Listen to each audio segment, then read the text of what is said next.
What's up, guys? I just finished vlog number 7, which I'm stoked about. It looks really good. I had a ton of fun editing it and finishing it, which is the whole point of this whole thing. As you know, I'm doing this to have fun. I'm doing this to romanticize my life, and what a great start to the year it has been. So vlog 8 is just a continuation of the Tulum Workcation. It did take me a little bit longer to edit than some of the previous ones, so we're just going to keep it going in vlog number 8 with part 2. I did not do a ton of filming for the end of the trip, so I'm going to set the scene and then let it flow from here. But what happened was we woke up the next day. It was supposed to be my last morning in Tulum, and as we were sitting at a coffee shop, amazing coffee shop, best breakfast that we had all week, as we were sitting at the coffee shop, I decided right then and there with Jason next to me to push my flight back a day. We had a music festival that we were going to go to that night, and it turned out that that was going to be the latest that I will probably ever enter into a music festival. So you'll see that in a bit. You'll also see that we almost didn't make it to this music festival. The crew was tired, did not think that we were going to make it, but you know, an impromptu weird music break got us back in the headspace to go out and have an incredible time in the jungle. Met up with some of our friends that we made on night 1 and spent the rest of the festival with them, and then came back, tried to sleep, didn't sleep, went to the beach, finally got some beach time in Tulum before heading back. And then to try to pack in some value to this episode, I also got some quick little interviews with Jesse and Jason talking about what a workation is to them. So stay tuned for Workcation Part 2, vlog episode number 8.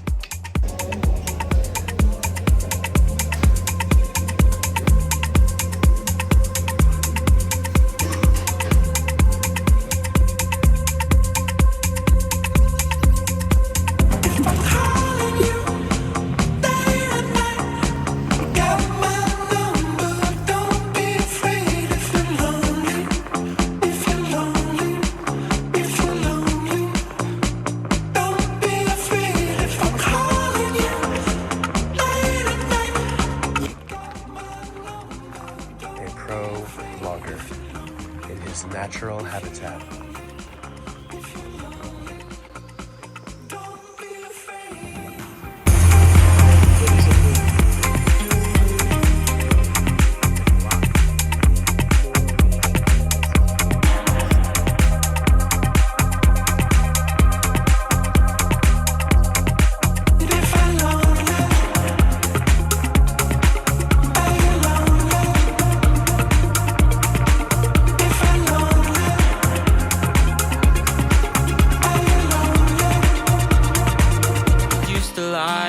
My inspiration has run dry. That's what's going on. Nothing's right, I'm torn.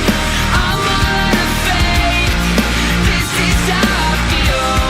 I'm cold and I am shamed. Lying naked on the floor. Into something real. I'm wide awake and I can see the perfect sky is torn. I'm all out of faith. This is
here. I have not checked in with you as much as I wanted to.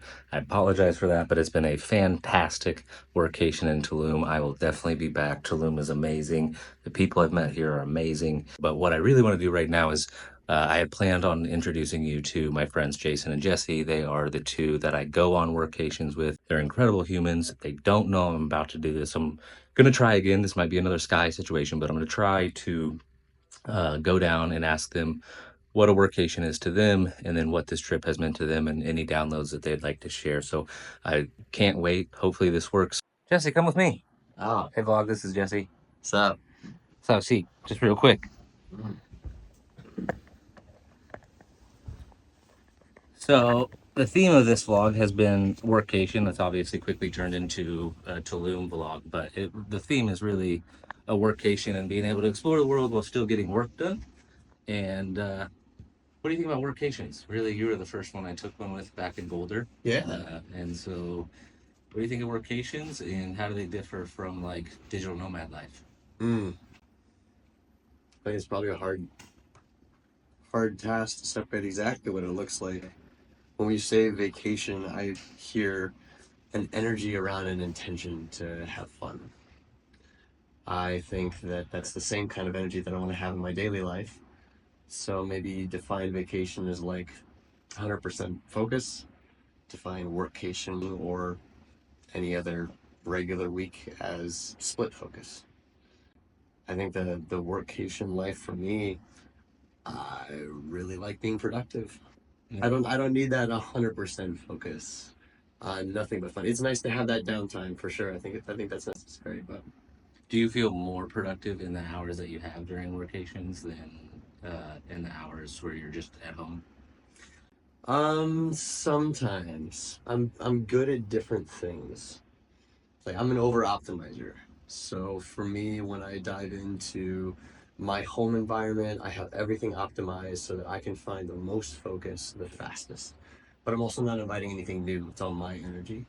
On a workation, I'm exposed to new things. So I'm better at thinking about ways to expand my network or ways to think about my work in new ways instead of just like iterating through the same work. Yeah. So I'm good at different things in the different environments. Nice.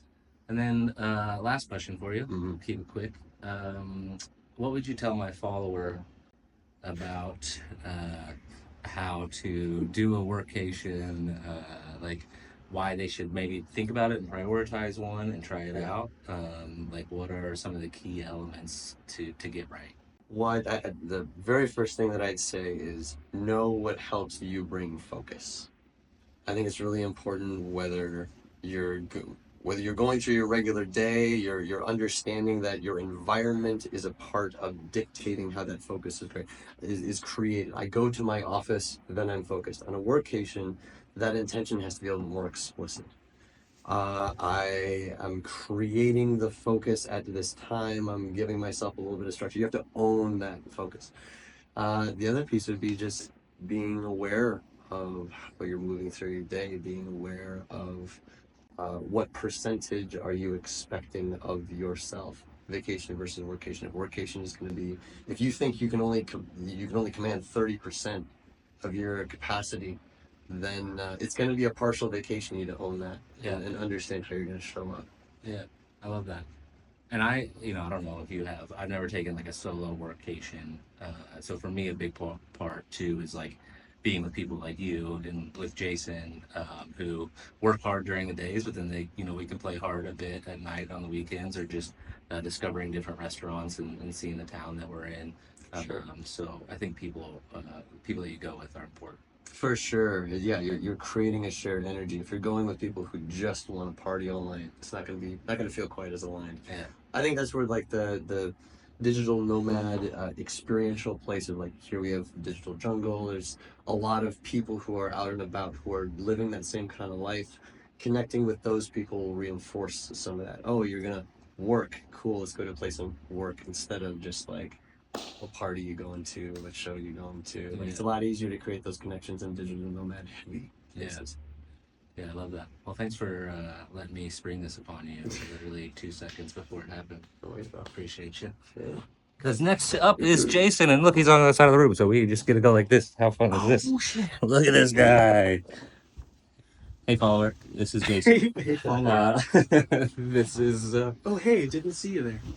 someone I called a mentor for years and blessed to call a best friend now. And Jason, what's a workation to you? And yeah, that's right there.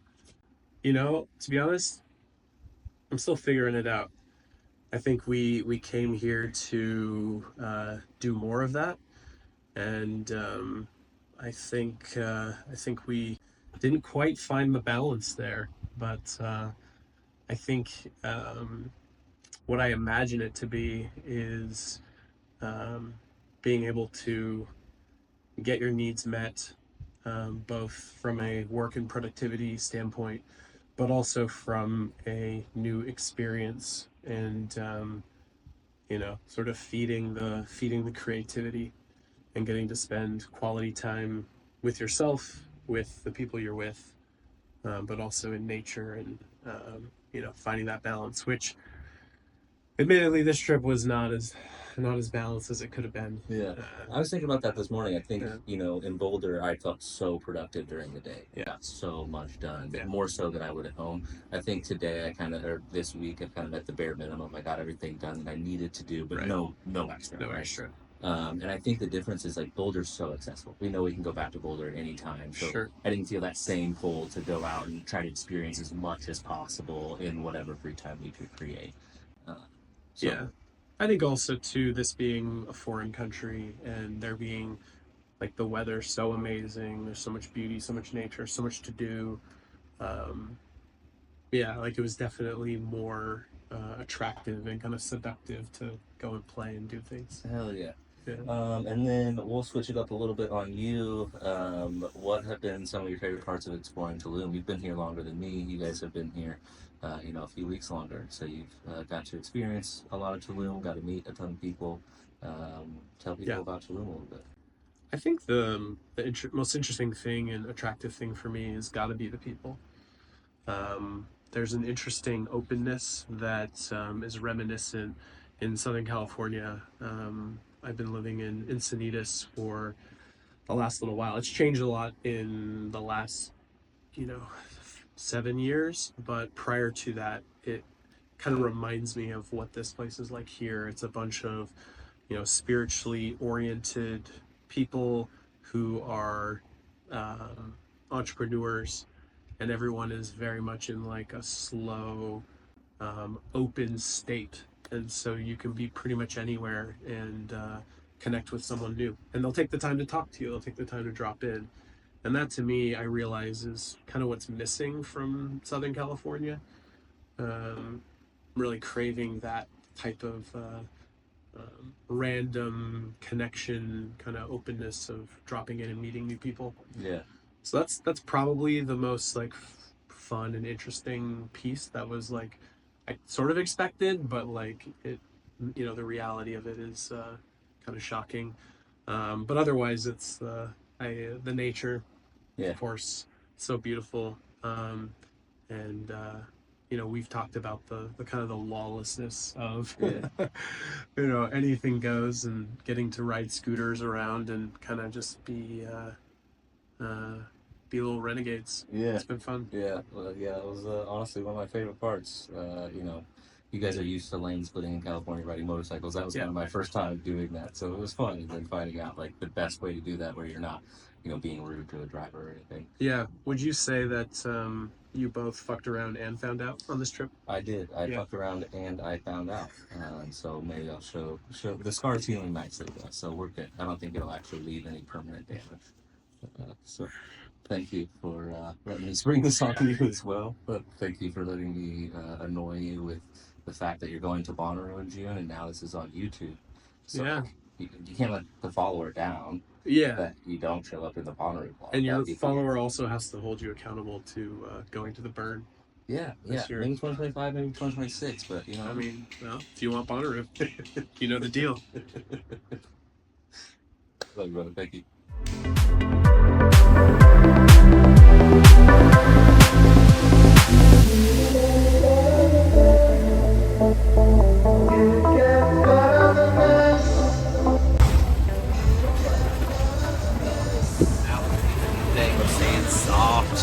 as cool, but like kind of warm. Doesn't get better than this.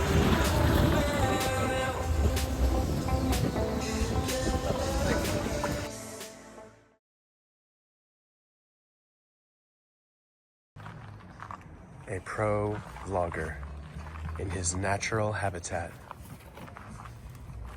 vlogging his literal dick off.